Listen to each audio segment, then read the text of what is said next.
네, 더불어민주당 박홍배 의원입니다. 노동정책실장님 다른 서으로 좀 나와주시기 바랍니다.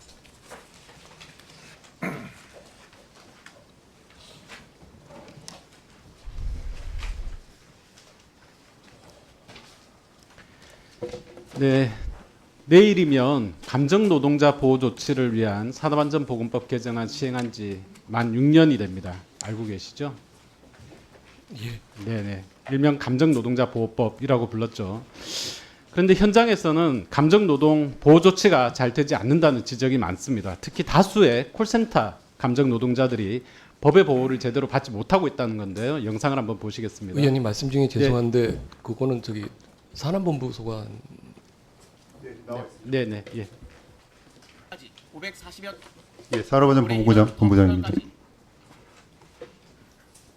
성희롱 발언이 신고된 것만 30번이 넘습니다. 1시간 동안 9번 전화받은 상담사도 있습니다. 상담사들은 회사에 계속 고충을 호소했지만 업무 문의는 대응하되 정상적이지 않은 발언이 있으면 업무방해 ARS로 넘기고 종료하라는 지침만 반복해서 내려올 뿐이었습니다. 이면에 들어주는 번호가 아니시라고 나오시거든요. 이면에 쓰고 있는데 하지 마시고요.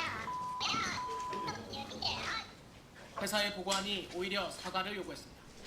네. 네네. 조금 전에 보신 이 은행의 악성 민원 영상 혹시 응대하신 콜센터 노동자가 어느 회사 소속인 것 같습니까? 듣기로는 KS 한국고용정보 네, 것으로 알고 있습니다. 네, 알고 나오셨네요. 국민은행 직원인 줄 알지만 용역회사 직원이었습니다. 이 디지털화 그리고 비대면화로 인해서 금융업에서 콜센터 업무의 중요성이 계속 높아지고 있는데요. 상담사들은 고객의 중요한 금융 정보를 다루고 또 자신을 A은행 상담사 누구, B증권 상담사 누구라고 소개를 하기 때문에 대부분 상담사가 금융회사 직원인 것으로 생각을 합니다. 그런데 전화를 이렇게 연결을 하면 음성 한번 보시죠. 네, 대출 상담 직원을 연결해 드릴게요. 평생금융파트너 KB금융은행 입니다. 자, 어느 은행 누구라고 이렇게 답을 합니다. 그러나 실제로는 은행 등 금융회사들이 현재 전화 상담 업무의 대부분을 위탁 운영을 하고 있어요. 심지어 보시는 것처럼 100%를 다 위탁하는 곳들도 많이 있습니다. 들으신 것처럼 콜센터 노동자들은 원청 회사의 이름으로 그 회사를 대신해서 전화 상담이라는 감정 노동을 하고 있습니다. 이는 감정 노동의 외주화라고 할 수 있습니다. 그런데 업무를 위탁한 금융회사도 그리고 이들을 고용한 용역회사도 사용자로서 이들의 처우나 감정 노동에 대해서는 책임지려 하지 않고 있는데요.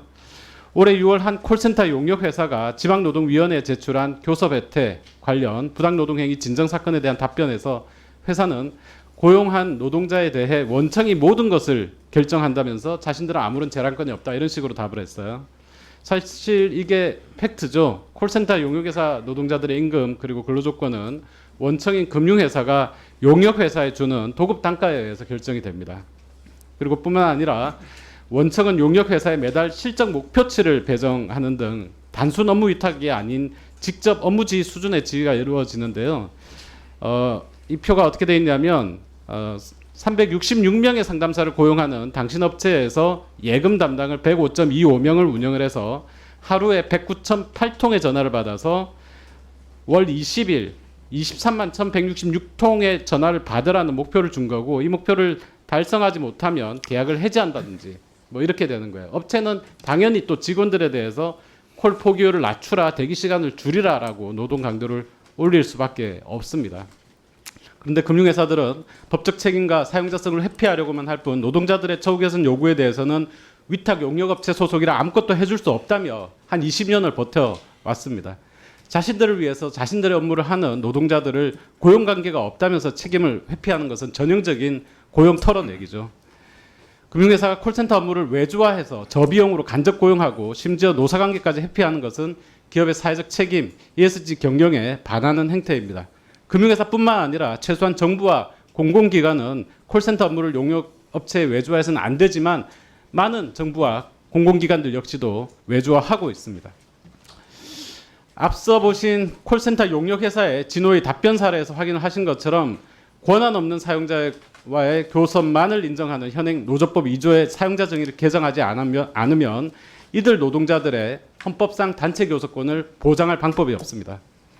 대법원이 인정한 실질적 지배력을 가진 원청을 사용자로 인정하지 않으면 이들은 원청의 눈치만 살필 뿐 아무것도 할 수 없는 용역회사, 그리고 그 뒤에 숨어서 아무것도 할 생각이 없는 원청 사이에서 헤어날 방법이 없는 거예요. 소득 양극화, 그리고 노동시장 이중구조 더 확대될 수밖에 없는 거죠. 결국 콜센터 노동자와 같은 하청 노동자들을 노동권 사각지대로 내보는 주범이 누구냐? 노조법 2, 3조 개정안을 2번씩이나 거부한 고용노동부, 그리고 윤석열 대통령입니다. 본 의원은 정부가 콜센터 노동자들에게 사과하고 이 같은 원하청 구조 속에서 고통받고 있는 노동자들을 위해서 노조법 개정안에 대해서 전향적으로 입장을 수정해야 한다라고 생각을 합니다. 혹시 대한민국 콜센터 노동자 수 얼마나 되는지 알고 계신가요? 죄송합니다. 잘 알고 있지 못합니다. 알고 있지 못하신 게 정상이에요. 2021년도 통계청이 8만여 명이라고 했고요. 한국컨택센터 산업협회는 40만 명, 그리고 민주노총에서는 50만 명으로 추산을 하고 있는데 정부가 정확한 실태를 파악하지 못하고 있습니다. 그래 올해 8월부터 한국노동연구원하고 콜센터 인력 실태 사례 조사를 진행을 한다라고 하는데 아직 결과는 안 나왔을 거고요.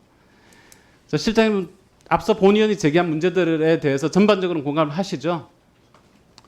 콜센터 근로자들의 열악한 처지에 대해서는 공감하는 부분이 있습니다만 노조법 2, 3조 문제는 좀 신중할 필요가 있는 것으로 알고 네, 있습니다. 그 답변을 안 하셨으면 좋았을 텐데. 노동정책실장님, 그리고 우리 산안본부장님, 그 콜센터 노동자 실태조사 진행 현황, 그리고 실적 경쟁에 내몰리도록 설계된 임금 체계 개선 방안, 그리고 현재 뭐가 적용됐냐면 현재 제조업 단순 노무종사원 노임 단가가 적용이 되고 있어요. 노동부에서 이거 약속한 바가 한번 있긴 한데 콜센터 표준 노임 단가 설계해야겠죠. 이 설계 방안, 그리고 이를 포함한 콜센터 노동자 노동환경 전반의 개선 방안을 종감 전까지 본의원실에 좀 보고를 해주시길 바라겠고요. 또 오늘 아침 KBS에 이런 보도가 있었어요. 이 콜센터에서 정식적으로 일하기 전에 교육생 신분으로 뭐 4주, 6주 정도를 교육받는 기간에 이 직원들을 대상으로 네, 마무리했습니다. 이 업체들이 정말 갑질을 해도 정말 너무한 갑질을 했습니다. 심지어 개인 사업자로 위장 등록해서 3.3% 세금 떼는 것도 있었었고요. 각서를 받는 경우도 있었었고 최저임금에 미달하는 일당 7만 원을 준 곳도 있었었고 재직 기간 2주를 못 채웠다고 그 교육비 안 준 것도 있었다고 합니다. 저 깜짝 놀란 것은 고용노동부가 이에 대해서 진정이 들어오면 개별 사안에 따라서 판단하겠다 이렇게 답변을 하셨다는데 이거 어느 분이 답변을 하셨는지 모르겠지만 잘못된 답변 아닙니까? 뭐 근로자성의 문제 같은 경우에는 구체 사실관계에 따라 달라질 수 있는 영이 많다 보니까 그런 답변을 한 것으로 보입니다. 근로자로 인정하는 판단을 얼마 전에 내린 걸로 알고 있고요. 저는 콜센터 용역업체 전체에 대한 근로감독이 필요하다고 생각을 합니다. 적어도 매출 정도로 확인할 수 있는 업체들은 다 좀 근로감독 해야 된다고 봅니다. 최대한 어떻게 조사하겠다는 그 수립하셔서 중간 전에 이런 식으로 보고해 주시기 바랍니다. 예, 그렇게 하겠습니다.